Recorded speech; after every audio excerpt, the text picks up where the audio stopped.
Jaki strasznie dzisiaj głupie gry. Po jednym punktu wkładamy? No nie no. Ale kostka jest zbyt losowa. No, losuj dobrze.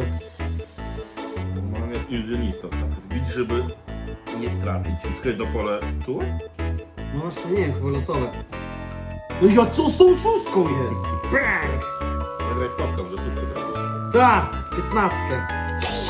Co mi się dać, zaraz poleci. Mi się wydaje, że masz teraz tak mordercy. A ile ja tam zdążyłem już? Ja 4, ty pozostałe, czyli 4. A! Szybko poszło.